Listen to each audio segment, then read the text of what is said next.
Chers amis, Shabbat Shalom, nous voilà la Sidra de Bo. Bo El Paro vient chez Pharaon, dit Dieu à Moshe. Nous allons assister aux trois dernières plaies. La plaie des sauterelles, celle de Rocher de l'obscurité et Makat Bechorot, celle de la mort des premiers-nés. Mais également dans cette Sidra, juste après, au moment où on va raconter la dernière plaie, la mort des premiers-nés, va nous être présenté le premier Seder de l'histoire, c'est-à-dire que les Béné Israël vont encore, avant même de sortir d'Égypte, célébrer un Seder, le premier Seder de l'histoire, consommer de la matzah et des herbes amères, ainsi que le Korban Pessah, le sacrifice de l'agneau de Pessah, la viande du sacrifice de l'agneau de Pessah. Alors, il faudrait réfléchir à ce premier Seder de l'histoire. Et on peut dire que ces premières mitzvot qui vont être données au peuple juif vont être celles qui vont permettre au peuple juif d'avoir une part, un mérite, même si c'est un petit mérite par rapport à l'action immense que l'Éternel va mener, mais c'est tout de même un mérite dans la sortie d'Égypte. C'est ces mitzvot qui vont déclencher, si on peut dire, la sortie d'Égypte. L'Éternel ne veut pas donner tout gratuitement, il veut quand même que les Béné Israël participent un tant soit peu à la mitzvah de Yetziat Mitzrayim, à la mitzvah de la sortie d'Égypte. Mais juste avant, d'ailleurs, ces mitzvot du Seder, une première mitzvah va être donnée, celle de Rosh Chodesh. En effet, Dieu va dire à Moshe, dorénavant, il faudra compter le temps d'une manière différente, non plus comme les Égyptiens, mais comme des Juifs, c'est-à-dire avec un calendrier original, un calendrier juif basé sur la lune. Et il va lui montrer d'ailleurs, quand on va proclamer la nouvelle lune, il va le montrer dans le ciel et expliquer que ce mois-ci, donc le premier des mois juifs, le mois de Nissan, sera le premier des mois de l'année. Alors, c'est important, c'est le premier pas, la marche vers la liberté. Avant même de sortir d'Égypte, avant même de se libérer physiquement, il faut avoir une libération spirituelle. Or, cette libération spirituelle n'a de sens que si on est maître de son propre calendrier, maître de son propre temps. Si je vis selon le temps de l'oppresseur, je ne suis pas libre, je ne peux pas réfléchir, je n'ai pas d'indépendance.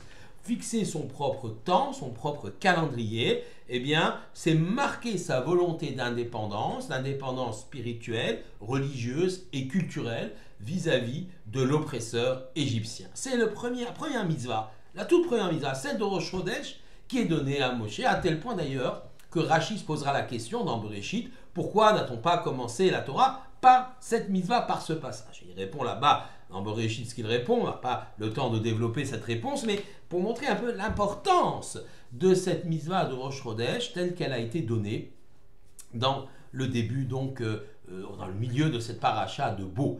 J'ajouterai que le fait que les Béné Israël donc comptent le temps selon la lune, il y a ici une forte symbolique, la lune, la Levana, la lune a un cycle, elle commence petitement, grandit, puis se rapetissit. En fait, c'est la vision bien sûr que nous avons de la lune depuis la terre. Eh bien, c'est comparé au peuple juif qui a des périodes de croissance, des périodes de repli, des périodes dures, difficiles, d'oppression.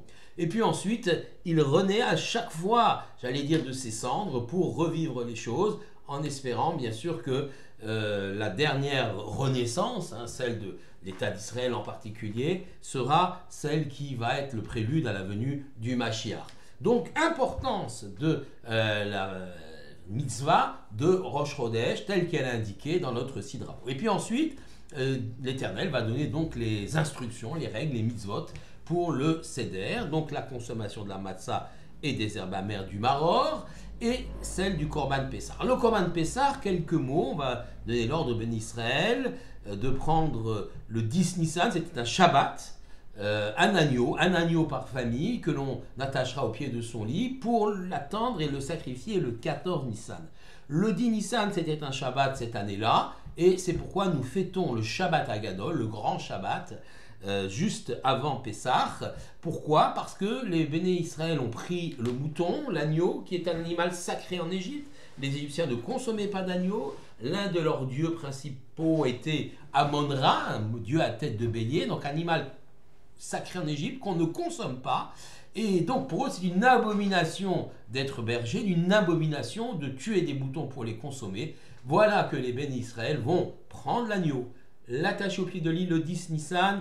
Les Égyptiens ne réagissent pas, ne font rien. C'est là un premier miracle, une marche vers la liberté, d'où le nom de ce Shabbat appelé Shabbat Hagadol. Mais ensuite, au moment où ils vont le sacrifier, eh bien là encore, les Égyptiens ne vont pas réagir.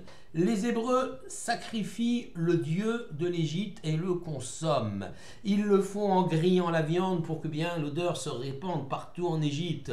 Ils le font en jetant après les os dehors, en ne les brisant pas, pour montrer, voilà, ce que vous pensiez être sacré, en vérité ne l'est pas. Et donc il y a ici une deuxième forme d'émancipation après le temps, le calendrier, cette fois-ci, c'est la rupture avec les dieux de l'Égypte. Alors c'est intéressant parce que c'est un signe de liberté, de révolte, de rébellion contre les Égyptiens, mais c'est aussi un signe à usage interne. En effet, les Hébreux, en 210 ans de présence en Égypte et à peu près un siècle d'esclavage dans ces 210 ans, ont forcément été très largement influencés par la société égyptienne, la civilisation égyptienne, voire même la religion des Égyptiens. Et ils font donc ce geste fort, ce geste brutal de sacrifier donc un agneau, le dieu de l'Égypte, pour marquer cette rupture, pour que dans leur esprit, les Hébreux aussi soient en rupture avec la société, la culture qui les a submergés pendant tant d'années. Donc ce geste-là est salvateur pour l'ensemble du peuple juif. Et puis donc ils doivent consommer cet agneau de Pessah. Alors évidemment aujourd'hui cet agneau de Pessah nous ne le consommons plus parce que sa consommation est liée à la présence du temple de Jérusalem que nous n'avons plus, mais nous le remplaçons par ce qu'on appelle la matzah de l'Afikomen, le dernier morceau de matzah que nous consommons à la fin du repas, comme eux consommaient la viande du Korban Pessah à la fin du repas. Alors, il y a aussi bien sûr la mitzvah de la matzah, bien évidemment, qui est donnée, ce pain azim. Alors on dit toujours, pourquoi consomme-t-on la matzah ? Eh bien parce que nos ancêtres n'ont pas eu le temps de faire lever la pâte, ils sont sortis précipitamment, Beripazon d'Égypte, comme on le raconte dans notre Sidra de Beau, et donc ils ont apporté les matzot, donc le pain qui n'a pas levé, avec eux comme en guise de nourriture, de provision. Mais finalement, on peut se poser la question, cette réponse n'est pas tout à fait juste. Nous consommons de la matzah le soir de Pessah en souvenir des Bnei Israël qui l'ont consommé à un moment où ils sont sortis d'Égypte, c'est-à-dire après être sortis d'Égypte, ils ont apporté ça dans leur bagage. Mais en vérité, ils l'ont consommé avant même de sortir d'Égypte. Le soir, donc précédant la sortie d'Égypte, la nuit du 14 au 15 Nissan, avec le Korban Pessah, nous l'avons déjà expliqué, la viande de l'agneau de Pessah, les herbes amères qui rappellent l'esclavage, ils ont déjà consommé de la matzah. Alors comment dire qu'ils l'ont consommé ? Parce que, en vérité, c'est une réalité. C'est vrai qu'ils ont apporté la matzah en guise de provision, ça c'est une réalité, mais, et donc c'est pour ça qu'on répond à la question de l'enfant, ils n'ont pas eu le temps de faire lever la pâte, mais aussi la matzah qui a été consommée le soir du Seder, avant de sortir d'Égypte, a aussi son importance. C'est pas tout à fait le même symbole, mais elle a aussi son importance parce que finalement, cette mitzvah de consommer de la matzah, elle nécessite une réflexion, la matzah étant l'aliment de la modestie, et le pain étant l'aliment de l'orgueil. L'orgueil, c'est quelque chose qui gonfle, là, de rien du tout. La modestie, quelque chose qui est tout plat. Et voilà, on se présente tel qu'on est. C'est cela que représente la matzah. C'est pour ça qu'on interdit le chametz à Pessah et on consomme de la matzah. Eh bien, cette matzah-là, elle veut bien marquer que les Hébreux, finalement, sortent malgré l'orgueil de Pharaon, par la puissance d'Hachem, et ce n'est pas dû à notre force à nous, les Hébreux, si nous sortons d'Égypte, c'est encore une fois dû à la force d'Hachem qui intervient dans l'histoire, donc une leçon de modestie et une leçon d'Akarat Hatov également, de reconnaissance du bien qui nous a été fait par le Tout-Puissant.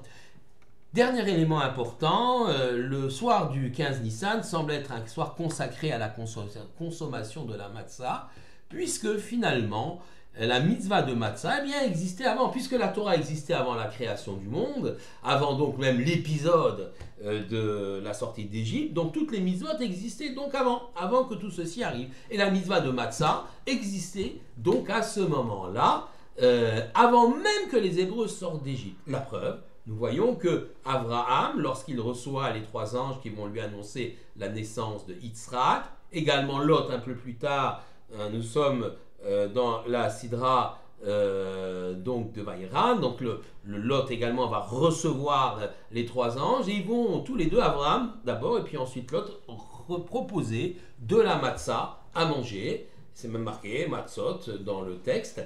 Pourquoi? Parce que nous sommes le soir de Pessah. Allons bon, Abraham et Lot n'ont pas servi des matzot parce que leurs ancêtres sont sortis d'Égypte, c'est leurs descendants qui sortiront d'Égypte. Mais, explique le Rav Friedlander, en vérité, il y a une mitzvah de consommer la matzah le 15 Nissan, dont la raison spirituelle au départ nous échappe. Mais, après, l'histoire va faire en sorte que, justement, la sortie d'Égypte va tomber ce soir où la Torah avait décidé, où Dieu avait décidé à travers la Torah, de consacrer donc ce 15 Nissan pour consommer de la matzah. En d'autres termes, la mitzvah est préalable à l'événement, mais l'événement vient donner une justification à la mitzvah. C'est très intéressant de réfléchir ainsi, parce qu'on pourrait considérer finalement que toutes les mitzvot ont une raison qui est d'ordre divin, qui nous échappe fondamentalement, essentiellement, mais qu'il y a une raison humaine, historique, qui vient ensuite se greffer, comme c'est le cas de la matzah.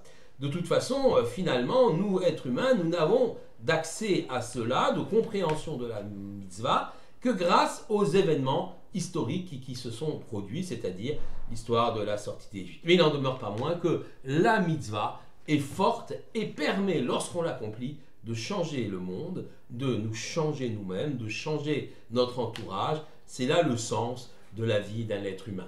Shabbat Shalom à tous.